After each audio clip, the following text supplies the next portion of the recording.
In this lesson, we're going to look at how we can solve radical equations. We're going to solve radical equations with radicals and rational exponents, and then we'll talk about extraneous solutions. So first we'll start with a basic radical equation. Here are the steps to solve a radical equation. So the first thing we want to do is to isolate the radical.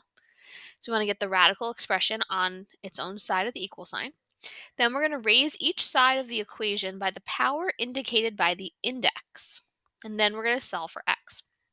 So in this example here, we first want to isolate the radical. So we want to get the square root of 4x plus 1 by itself. So the first thing we'll do is we'll add 5 to both sides. So by doing this, we have the square root of 4x plus 1 is equal to 5. So we've isolated the radical. Now we're going to raise each side of the equation by the power indicated by the index. So the index of this radical is a 2. It's a square root. So in order to undo it, we're going to raise it to the power that the index is, which is a 2. So both sides are going to get squared. On the left-hand side, a square root and a square will cancel each other out. So we're going to end up with 4x plus 1. And then on the right, we get 25. And then we are just going to solve for x. So subtract 1, and then 4x is equal to 24. And then we'll divide both sides by 4. So x is equal to 6. Okay, if we look at these examples, same idea. Again, we're going to follow those steps. So the first thing we want to do is isolate the radical. So in this case, we are going to first add 1 to both sides. So we have 4 square root x is equal to 4. Then we'll divide both sides by 4. So the square root of x is equal to 1. The square root is now isolated. The index is a 2, so that means that we're going to square both sides. If the index was a 3 or a 4 or whatever it was, then the exponent would be the same as the index. So here we get x is equal to 1. Now you could have also in this step here, instead of dividing by 4, you could have squared it here to get 16x equals 16 and then divided to get x equals 1. But I would recommend always trying to completely isolate the radical if possible. Okay, so in number 2 over here, again, first step, isolate the radical. So we're going to add 7 to both sides. So we get that the square root of 2x plus 3 is equal to 7. The index is a 2 again, so we're going to square both sides. And we get 2x plus 3 on the left. 7 squared is going to give us 49. We'll subtract 3. So 2x is equal to 46. And then we'll divide by 2. So x is equal to 23. Okay, so these are pretty straightforward. Just isolate your radical, raise it to whatever power the index is, and then solve for x. So now we're going to look at steps to solve with rational exponents. So it's very similar to radicals. We're going to isolate the expression that has the rational exponent, so similar to isolating the radical. Then we're going to raise each side of the equation to the reciprocal power. Then we're going to solve for x. And then step 4, we have to think about, so if our new exponent has an even denominator, we're going to end up with a plus or minus in our answer, and we'll kind of go over that as we do this first example. Okay, so first thing we want to do is isolate the expression with the rational exponent. So we're going to divide both sides by 2. So we get x plus 3 to the 2/3 is equal to 4. So our exponent is 2/3. So the reciprocal of 2/3 would be 3/2. So we're going to raise both sides to the 3/2 power. Now, when you have an exponent that's being raised to another exponent, we multiply those exponents together. So when we multiply reciprocals, 2/3 and 3/2, that's going to equal 1. So this is really saying x plus 3 to the first power. So it's canceling out that exponent. So we end up with just x plus 3. Now on this side, 4 to the 3/2, we want to convert that to a radical. So if we remember, the numerator of the exponent is going to be the exponent on the 4, and the denominator is our index. Okay, so this is where step 4 kind of comes in here. So when we go to simplify this, we want to do outside in. We want to simplify the square root of 4 first in order to get a smaller number and then cube it. Now you could cube 4 first and then take the square root, but then your numbers are a little bit larger to work with. So the new exponent, when we raised it to the power of the reciprocal, our exponent had a denominator of a 2, the new exponent. So that's an even denominator. Once you change it to a radical, that's our index. So if our index is even, right, when we take the square root of something, we're going to get a positive and a negative of that number, right? So square root of 4 would be positive 2 and negative 2. So when we go to write out the next steps, we'll say x plus 3 equals plus or minus 2, and then we're going to cube that. So x plus 3 is equal to plus or minus 8. Okay? If our index is odd, we don't have a plus or minus. It's only when it's even. And you can tell that from the new exponent having an even denominator, because the denominator corresponds to the index.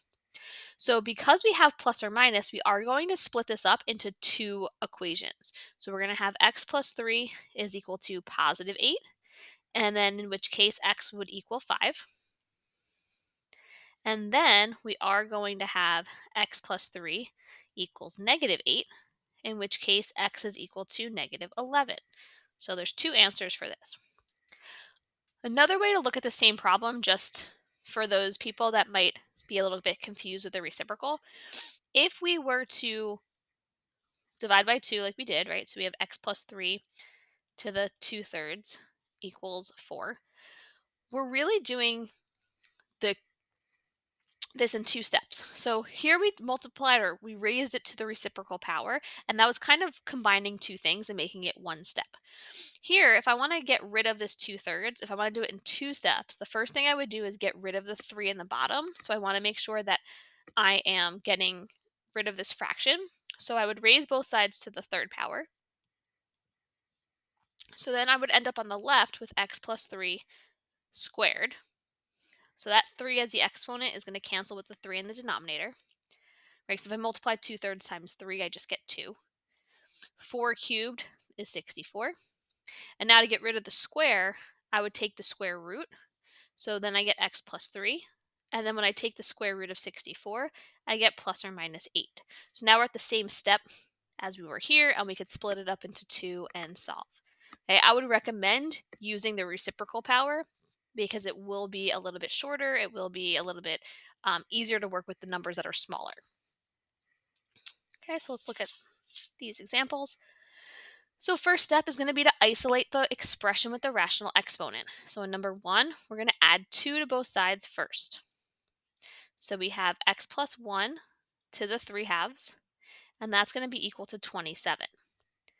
We're then going to raise it to the reciprocal power. So the reciprocal of 3 halves is going to be 2/3. So raising it to the 2/3 power. So we end up with an x plus 1 on the left, and on the right, I'm going to rewrite that as a radical. So my exponent is a 2, my index is a 3. So we're going to simplify the root part first. So cubed root of 27, that's 3. And I don't need a plus or minus because the 3 is odd. Okay, so now I have 3 squared. So x plus 1 is equal to 9. And we solve for x and get that x is equal to 8. Okay, in number 2, we already have the expression with the rational exponent isolated. So we're just going to start by raising it to the reciprocal power. So that would be 3 halves. So on the left, we have x plus 5. On the right, again, we're going to change it to a radical. Exponent is a 3, index is a 2. Okay, so we're going to evaluate the square root of 4 first, and the index is even, so we are going to get plus or minus 2, and then we're going to cube it. So x plus 5 is equal to plus or minus 8, similar to the earlier problem. Because we have that plus or minus, we are going to split this into two equations. So x plus 5 equals positive 8, in which case x is going to equal 3. And then we have our second equation, where x plus 5 is equal to negative 8, in which case x is going to equal negative 13. All right, and then the last thing is what happens if there's multiple variables or radicals. So we're going to do an example of both. So we'll start with the one that has multiple variables. That just means that all the previous problems had one x in them. And now we're looking at a problem that has two x's in them. So first thing we want to do is isolate the radical. Okay, if we do have more than one radical, you want to isolate the more complicated one, and we'll talk about this in the second example. Okay, we're going to raise both sides of the equation to the power indicated by the index, just like before. If you have a rational exponent, you're going to raise it to the reciprocal power. And it says here you may have to repeat steps 1 and 2, and we'll talk about that again in the next example. That's for when we have more than one radical. Then we're going to solve for x. And the thing that's different here is that we do have to check our answer. So in the earlier problems that we did, we just solved it and we got our answer. Whenever you have more than one x in the problem, you need to check your answer for extraneous solutions. That means that if we take our answers that we get and we plug them into the original function, if any of them are not true, then that is an extraneous solution. All right, so if we look at this example, first thing we're going to do is isolate the radical. So we'll subtract the 3, and we end up with the square root of 5x minus 1 equals x minus 3. Okay, the index here is a 2, so we're going to raise both sides to the second power. Now on the left, we're going to get 5x minus 1, right? The square and the square root cancel out. On the right, x minus 3 squared, because there's two x minus 3's, x minus 3, x minus 3, we do have to FOIL this out. So when we FOIL that, we're going to get x squared minus 6x plus 9. Now here we have a quadratic.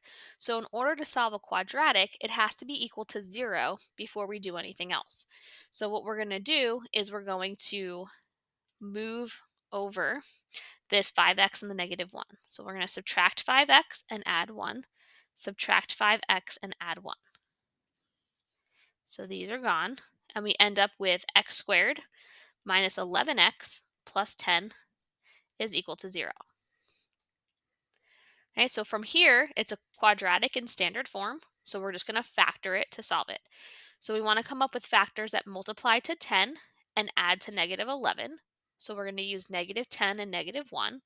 So this would be x minus 10 and x minus 1 equals 0. And we're going to set each factor to 0. So when we set x minus 10 to 0, we get x equals 10. When we set x minus 1 to 0, we get x equals 1. So we have two answers, but now we have to check them for extraneous solutions. So we're just going to go ahead and put a little check on the side. And we're going to take each of the x's one at a time and plug them into the original equation.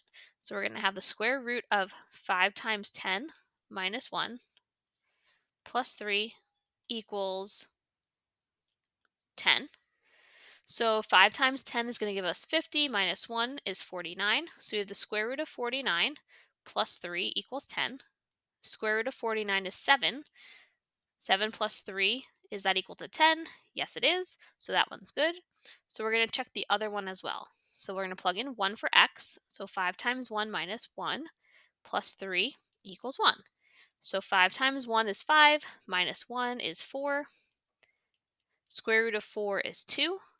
2 plus 3, is that equal to 1? No, it's not. So x equals 1 is an extraneous solution. So our only solution here is x equals 10. Okay, and then the last example we're going to look at here is one that has two radicals in it. So if we go back and look at our steps here, right, we want to isolate the radical or the more complicated radical. So here there's two radicals. The more complicated one is the one that has the more stuff underneath the radical, right? So 5x plus 4 is more than x. There's more stuff going on. So we're going to isolate the square root of 5x plus 4. So we're going to add the square root of x to the other side. So now we have the square root of 5x plus 4 is equal to the square root of x plus 4. So we're focusing on the more complicated square root here. So we want to look at its index. Now both of these radicals have the same index, but if they did not have the same index, that would be fine. We're focusing right now on the index of the more complicated radical. So that index is a 2. So we're going to raise both sides to the second power. So on the left-hand side, the square and the square root will cancel out, and we get 5x plus 4. Now on the right-hand side, we do have a binomial, right? There's two terms.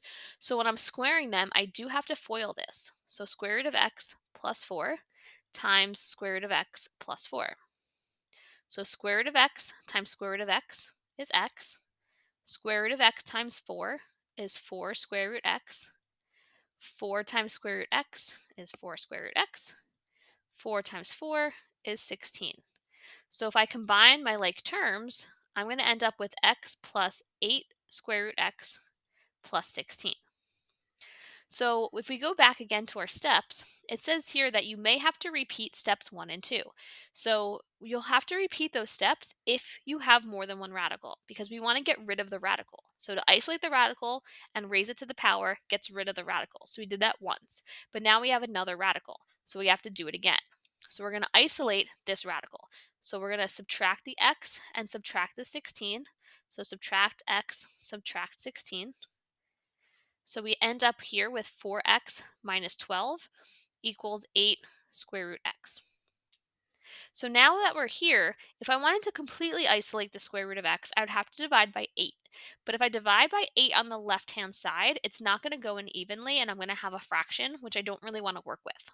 Okay, so we could square this right here as is, but 4x and 12 and 8, they're kind of big numbers. So we want to see if we can reduce this first. And I can divide everything by 4, so let's go ahead and do that.